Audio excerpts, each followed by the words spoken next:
이사야서 강해 시작하겠습니다.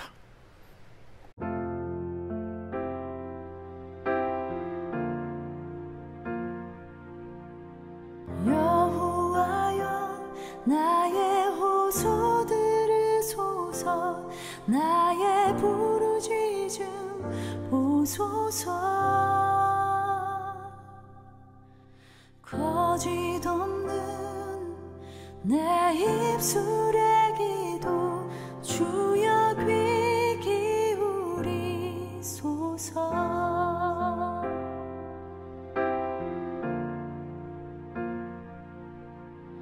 여호와여, 나의 호소 들으소서. 나의 부르짖음 보소서. 거짓 없는 내 입술의 기도 주여 귀 기울이소서. 주께서 나를 판단하시며 주의 눈으로 날 살피소서. 주께서 내 마음을 시험하시니 내가 결심하여 범죄치 않네. 하나님이여 응답하소서. 내가 주께 부르짖나이다. 주께 피하는 주의 자녀들 주의 날개 아래 감추소서.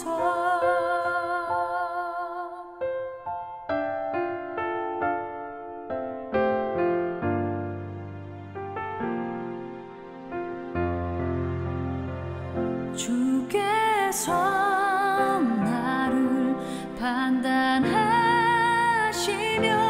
주의 눈으로 날 살피소서. 주께서 내 마음을 시험하시니 내가 결심하여 범죄치 않네.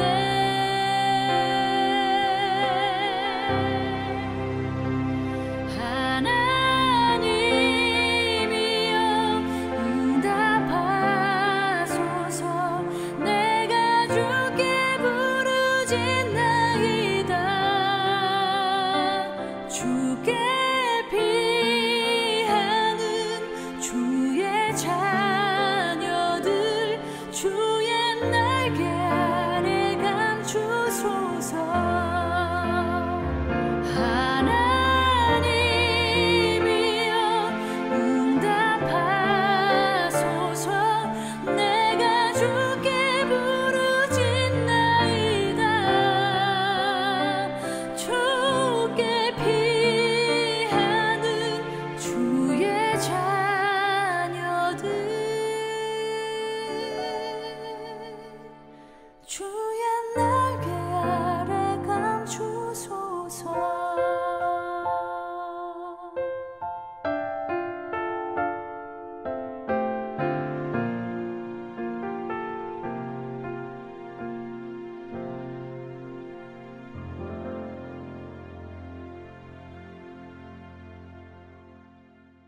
기도드립니다. 주님, 우리에게 주어지는 감격의 순간들을 감사하게 하옵소서. 어둠을 이기고 빛으로 오고 있습니다. 보이는 것에 연연하던 눈은 이제 보이지 않는 것을 느끼게 하셨습니다. 하찮은 것에도 감격하고 바람에 떨리는 꽃잎에 영혼의 떨림이 있게 하여 주옵소서. 영원한 생명이 추상적인 것이 아니라 펼쳐진 자연 속에 담겨 있음이 보입니다. 증오하던 형제의 배신 속에 담긴 아버지의 섭리를 깨닫게 하시매 세상에는 은밀히 넘치는 사랑이 있음을, 사람의 삶에는 청결한 진실이 있음을, 인간의 영혼에는 신비한 소리가 있음을 알게 하셨습니다. 이제 제 영혼이 주님으로부터 오는 빛의 물결로 출렁이게 하셔서 제 삶의 자리가 감사의 바다가 되게 하옵소서. 예수님의 이름으로 기도드리옵나이다. 아멘. 422장 찬송 드립니다.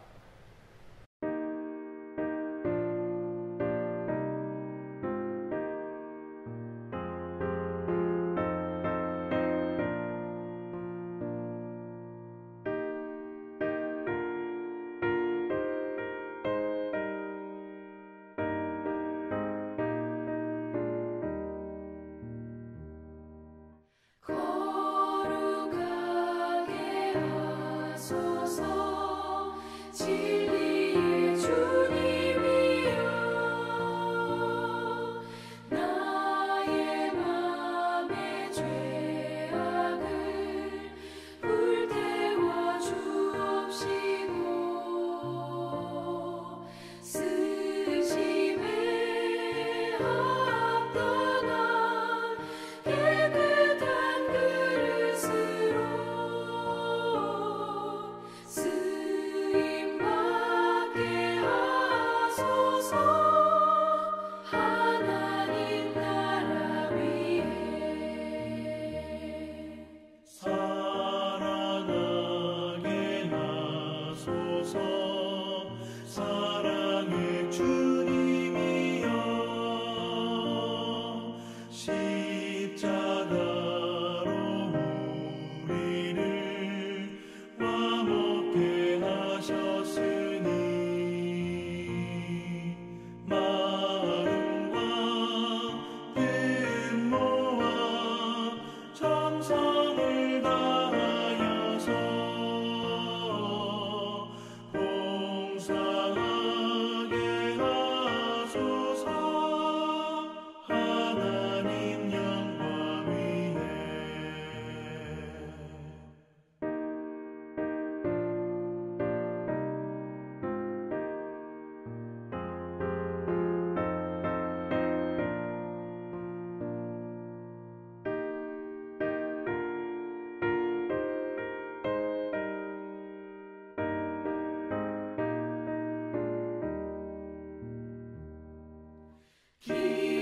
기도하게 하소서.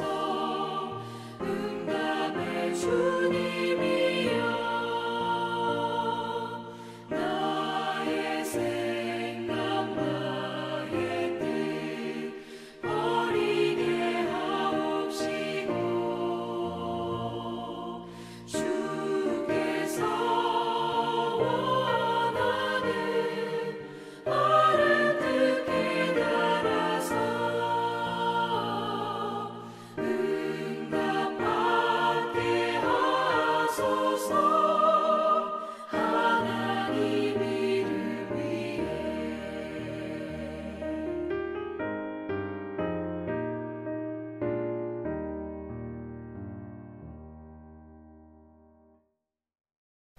이사야 시작하면서요, 오늘 2장 1절로부터 4절 말씀 함께 봉독하고 말씀 나누도록 하겠습니다. 2장 1절 이하입니다. 아모스의 아들 이사야가 받은 바 유다와 예루살렘에 관한 말씀이라. 말이래 여호와의 전의 산이 모든 산 꼭대기에 굳게 설 것이요 모든 작은 산 위에 뛰어나리니 만방이 그리로 모여들 것이라. 많은 백성이 가며 이르기를 오라 우리가 여호와의 산에 오르며 야곱의 하나님의 전에 이르자. 그가 그의 길을 우리에게 가르치실 것이라. 우리가 그 길로 행하리라 하리니 이는 율법이 시온에서부터 나올 것이요 여호와의 말씀이 예루살렘에서부터 나올 것임이니라. 그가 열방 사이에 판단하시며 많은 백성을 판결하시리니 무리가 그들의 칼을 쳐서 보습을 만들고 그들의 창을 쳐서 낫을 만들 것이며 이 나라와 저 나라가 다시는 칼을 들고 서로 치지 아니하며 다시는 전쟁을 연습하지 아니하리라. 아멘. 이사야 강의 세 번째 시간인데요. 1장부터 이제 5장까지는 서론적인 내용들이 많다라는 말씀을 드렸고 6장에 이제 이사야의 소명 기사가 나오는 이사야서는 조금 독특한 예언서의 모습을 보인다 이렇게 말씀을 드렸습니다. 다른 예언서 같은 경우는 선지자의 소명 기사가 보통 첫 장에 이제 등장을 한단 말이에요. 자, 그래서 이 서론적인 것들, 물론 이제 이사야가 66장이라는 긴 장으로 구성되어 있기 때문에 서론적인 것들을 앞에 담고 있지만, 또 앞에 담고 있는 서론이 거의 이제 소망과 또 하나님의 섭리를 담고 있는 귀한 장이 되겠다. 그리고 이사야서가 이렇게 시간적으로 순차적으로 기록된 것은 아니다라고 말씀을 드렸습니다. 지난주에 나눈 말씀 중에 1장에 나오는 말씀도 두 번에 있었던 이 역사적인 배경, 큰 배경이 있죠. 그 배경을 다 치르고 난 다음에의 하나님의 진노에 대한 말씀을 다시 읊조리는, 되돌아보며 회고하는 모습을 보인다라고 말씀을 드렸는데, 자, 우리가 오늘 2장 1절로부터 4절, 오늘 뭐 아주 유명한 구절의 말씀이잖아요. 4절 같은 경우에는 칼을 쳐서 보습을 만들고 그들의 창을 쳐서 낫을 만들 것이며, 이 굉장히 이제 그 전쟁을 금한시하는, 평화를 갈구하는 굉장히 유명한 구절인데, 이러한 구절이 벌써 2장의 이제 구성으로 우리에게 말씀을 주고 계시거든요. 그렇기 때문에 오늘 이 이사야서의 말씀, 또 서론적인 내용이 구성되어 있지만 왜 이런 내용들이 앞에 배치가 되었는가 하는 걸 생각해 보면서 이사야 전체를 우리가 조금 생각해 볼 수 있습니다. 자, 이사야서를 열면서 이사야 선지자의 사명은 역사적인 배경을 무대로 삼고 있다라는 말씀을 드렸습니다. 왜냐하면 이 예언자들은 대부분이 그래요. 현재에 이루어진 그 상황, 역사적 배경 하에서 이스라엘을 일깨우기도 하고 이스라엘의 소망을 주기도 하고 하는 내용들이 이제 예언서의 말씀인데, 자, 이사야가 활동하던 시기에 북이스라엘이 망했습니다. 역사적인 사건입니다. 그리고 남왕국 유다도 곧 멸망하게 될 겁니다. 이 두 가지 사건, 교원전 740년 이후에 일어나는, 교원전 700년까지 일어나는 이 사건이 가장 중요한 역사적인 배경이 된다라는 것을 이사야서를 우리가 함께 공부하면서는 늘 담고 있는 내용이 될 겁니다. 그리고 그 이후에도 우리가 일어난 일들을 잘 알고 있습니다. 남북 왕국이 다 망해버렸죠. 이스라엘 백성들은 포로로 끌려갔고요. 70년 세월이 흐른 후에야 가나안 땅으로 귀환했습니다. 그리고 뭐 여전히 다른 나라의 속국으로 지내다가 결국 로마에게 뭐 완전히 멸망당하는 그런 모습인데, 그 역사적 배경을 우리가 전부 다 알고 있으면서 이사야서 1장, 지난주에 나눈 말씀 가장 중요한 특징 중에 하나가 이스라엘을 향한 하나님의 진노, 이 말씀을 드렸습니다. 특히 1장 2절에 나오는 하늘이여 들으라, 땅이여 귀를 기울이라, 여호와께서 말씀하시기를 내가 자식을 양육하였거늘 그들이 나를 거역하였고, 소는 그 임자를 알고 나귀는 그 주인의 구유를 알건만 이스라엘은 알지 못하고 나의 백성은 깨닫지 못한다. 슬프다. 범죄한 나라여, 허물진 백성이여, 행악의 종자여, 행위가 부패한 자식이로다. 이렇게까지. 그러니까 뭐 소 나귀가 나오는 것처럼 이 짐승도 못한 자식이 이스라엘이다. 이렇게 진노하셨잖아요. 굉장한 진노입니다. 짐승도 못한 자식 놈아, 이렇게 이제 하나님께서 진노하시는데, 그래서 하나님께서 그냥 놓아두지 않기로 작정하셨습니다. 심판을 명하는데, 이 심판이 어떤 심판이냐? 나라가 싸그리 망하는 이 심판이잖아요. 그리고 백성들은 어떻게 돼요? 다른 나라에 포로로 잡혀갈 거란 말이에요. 하나님의 진노의 심판이 이 지경이란 말이에요. 나라는 다 쫄딱 망할 거고요. 그냥 뭐 회초리를 드는 정도, 이 정도면 우리가 이해할 수 있지만 하나님의 진노가 얼마나 센지, 나라가 망하고 백성들은 다 뿔뿔이 포로로 잡혀갈 거예요.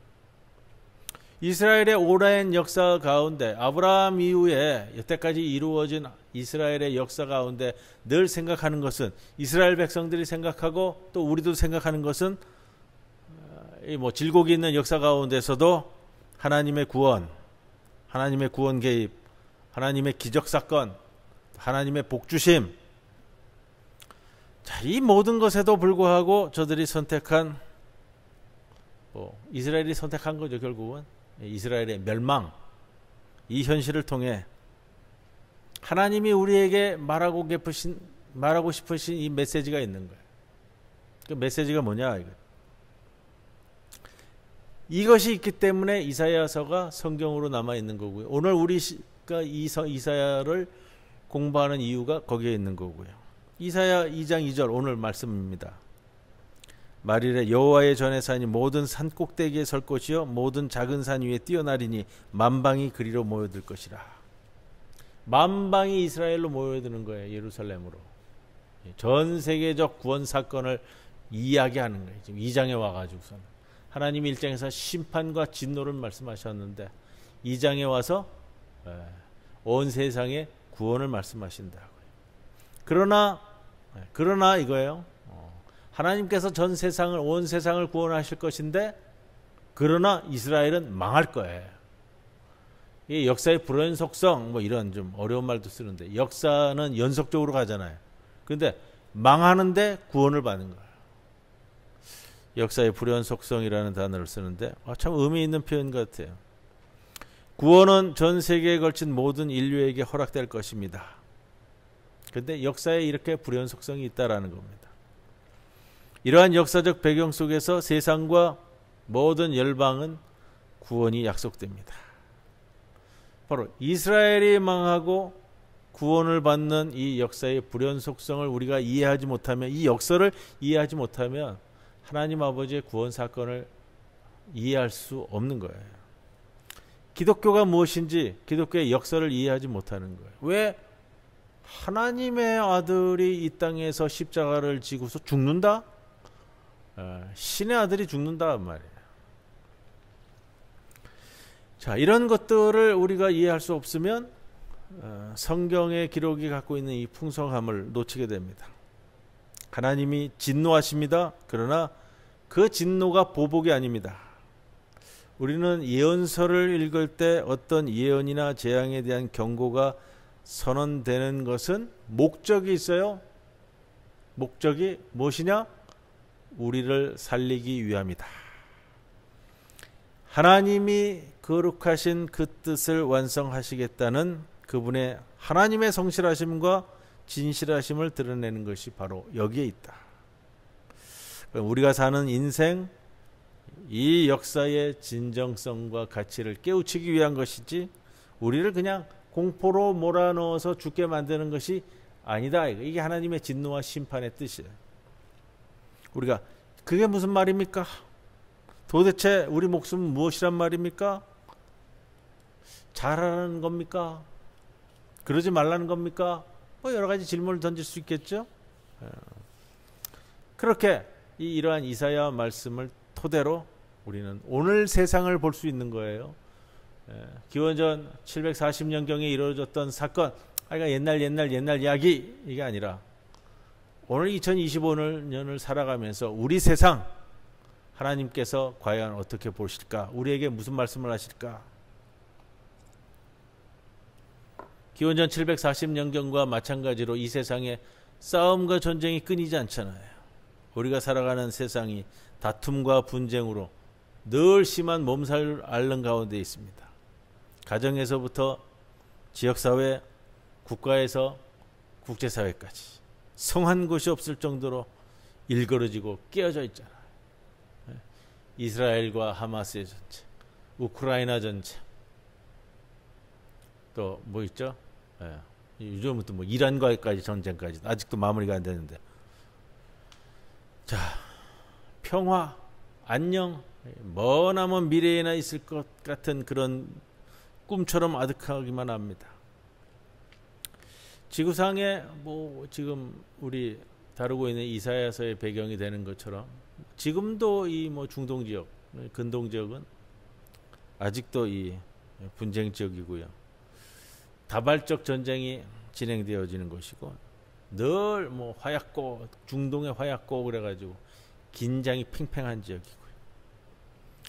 이스라엘과 주변 아람 국가 사이의 원한이 매우 오래됐잖아요. 응어리진 마음이 아주 멀리 떨어져 있습니다. 뭉쳐지지가 않습니다. 무력 충돌과 전쟁, 수많은 사람의 살상, 단순히 영토 차원의 문제를 넘어서 종교적인 차원까지 한 해, 두 해, 10년, 20년 사건이 아니고요. 100년, 200년 사건도 아니고 어떻게 보면 막 1000년, 2000년 된 사건으로 보이잖아요. 이것이 계속되어지면 결국 그들에게도 문제지만 전 인류에게도 파괴적인 영향을 끼치는 것. 그 시각으로 오늘 이제 이사야서를 보시는 거예요. 세계 수많은 지도자들이 이 중동의 평화를 위해서 애써 왔습니다. 그런데 점점 멀어지는 거예요. 우리나라와 일본의 관계도 마찬가지였잖아요. 가까워졌다가 멀어졌다. 제일 가까웠던 건 최근에는 아마 95년도인가요? 무라야마 일본 총리가 전쟁에 대한 사과를 하고 머리 숙일 때, 그때 이제 뭐 한일 관계가 그래도 가장 평화를 볼 수 있었던 모습인데, 근데 그 이후에 뭐 지난해 그 전해까지는 한일 관계도 가장 대립으로 치달았습니다. 지금 이야기하는 이 이스라엘도, 이스라엘과 지금 하마스, 팔레스타인 사람들하고 계속 전쟁 중이잖아요. 굉장히 사이가 좋았던 적도 있어요. 언제냐면 최근에 우리 무라야마 총리가 한국에 와서 머리를 조아리고 무릎 꿇었을 때는 1995년인가 그런데 1993년 이스라엘 수상이었었던 이츠하크 라빈 수상 그러잖아요. 그리고 우리가 잘 기억하는 팔레스타인 해방기구 피에로의 수장이었던 누구죠? 아라파트. 천신만고 끝에 중동 평화 협정 플랜을 선언했을 때 93년이더라고요. 일명 뭐 오슬로 협정 얘기하는데 아직도 이 오슬로 협정 얘기를 나오는 걸 봅니다. 팔레스타인 지역, 이 가나안 지역의 분쟁 종식을 위해서 논의한 평화 협정의 결과가 그 오슬로 협정이었습니다. 언제쯤이면 다시는 국가가 국가를 대항하여 칼을 들지 않으며 언제쯤이면 나라들이 군사훈련을 그만둘 것인가. 오늘 4절에 나오는 이 말씀을 되뇌어서 있었던 사건이기 때문에 제가 그 말씀을 드리는 거예요. 갈등과 분쟁으로 실망하는 세상에서 우리가 반복해서 던질 수 있는 질문인데, 오슬로 선언이 있기 한 달 전 9월인가 그럴 거예요. 미국 백악관에서 빌 클린턴 대통령의 중재하에 세 정상이 모였어요. 피에로 의장이었던 아라파트, 그 다음에 이스라엘의 라빈 수상, 이렇게 셋이 모였는데 세 명의 지도자들이 세 개의 악수를 나누고 저마다의 평화 선언에 대한 연설을 했어요. 빌 클린턴은 뭐 중재자로서의 평화의 연설을 했고 아라파트 의장도 평화의 연설을 했는데, 그 라빈 수상의 그 연설이 아직까지도 회자되고 있습니다. 이런 식이었어요. 팔레스타인 사람들에게 말씀드립니다. 우리는 같은 흙, 같은 땅에 함께 살도록 운명 지어진 사람들입니다. 피로 물든 채로 전쟁터에서 돌아온 군인인 우리, 눈앞에서 친척과 친구들이 살해되는 것을 보아온 우리, 그들의 장례식에 참석하지만 그 부모의 눈을 감히 쳐다볼 수 없었던 우리, 부모들이 자녀들의 시신을 묻은 곳에서 돌아온 우리, 팔레스타인 당신들과 싸워온 우리, 이제 오늘 우리는 당신들에게 목소리를 높여 분명하게 외칩니다. 이 정도의 피와 눈물이면 됐습니다. 이제 그만합시다. 요 표현이 굉장히 그 유명한 구절로 아직도 남아 있어요. 이 정도의 피와 눈물이면 됐습니다. 충분하다 이거예요. 이 정도의 피와 눈물이면 충분하지 않습니까? 이제 그만합시다. 요 영어 표현이 아직도 회자되고 있습니다. 저마다 가지고 있는 평화에 대한 소망이 얼마나 소중한지, 평화를 이루지 못하면 얼마나 많은 핏값을 치러야 하는지, 그걸 알고 있는 예언자의 선언입니다. 그리고 이 라빈 수상이요, 마지막에 이런 평화를 유지하면서 이 땅에 올 환상적인 세상을 소망하며 오늘 이 이사야 2장 4절 말씀을 그 연설에서 하게 돼요. 그들의 칼을 쳐서 쟁기를 만들 것이며 그들의 창을 녹여 낫을 만들 것입니다. 다시는 나라가 나라를 대항하여 칼을 들지 않을 것이며 더 이상 전쟁을 위하여 훈련하지 않을 것입니다. 이 비전, 이 계시, 이 환상을 이야기한다고요. 새로운 세상에 대한 놀라운 청사지. 그에 비해 이 세상은 아직도 얼마나 전쟁의 와중에서 비참한 모습으로 있습니까? 저마다 높아지겠다고 뽐내면서 서로 견제하고 죽이고 서로가 주인이 되겠다고 아우성치는 세상.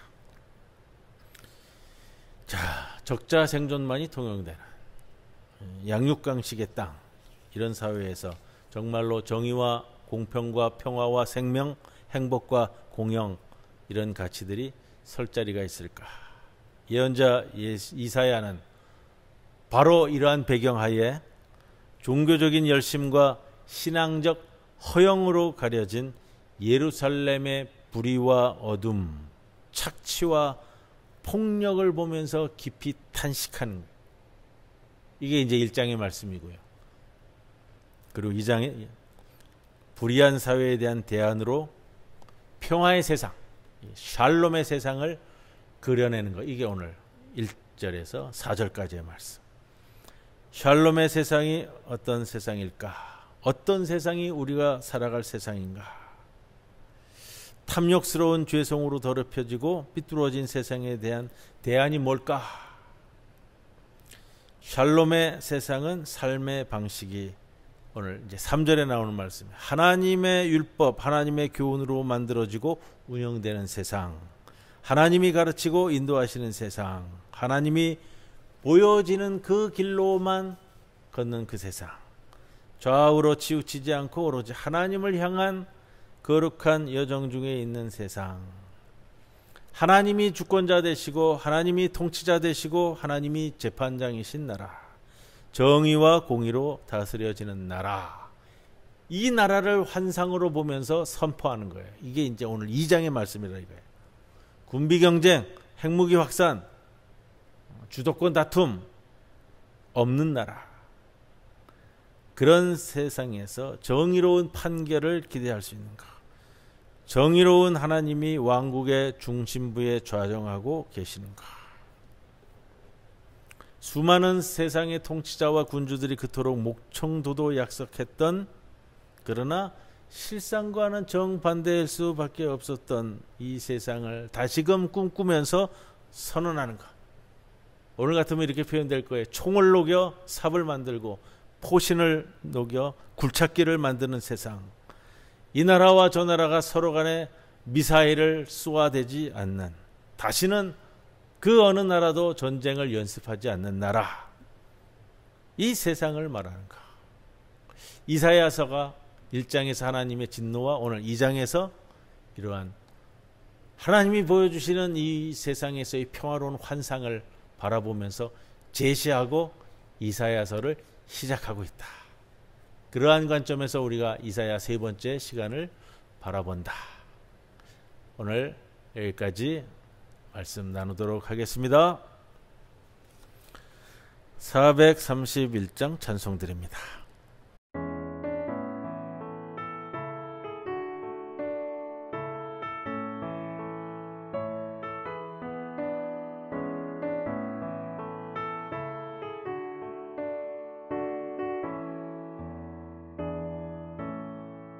주 안에 기쁨인데 주 안에 살자.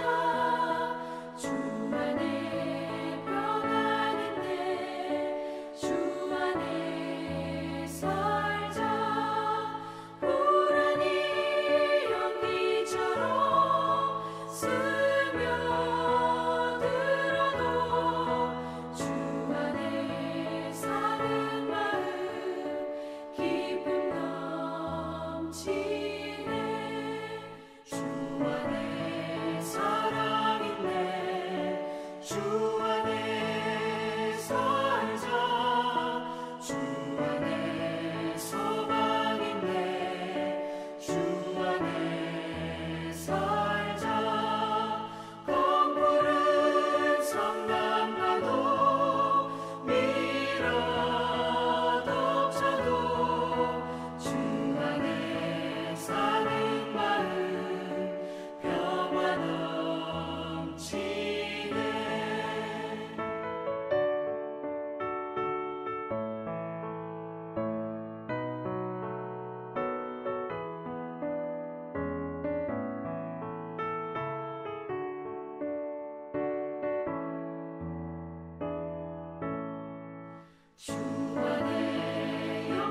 주님 가르쳐 주신 기도 함께 드립니다.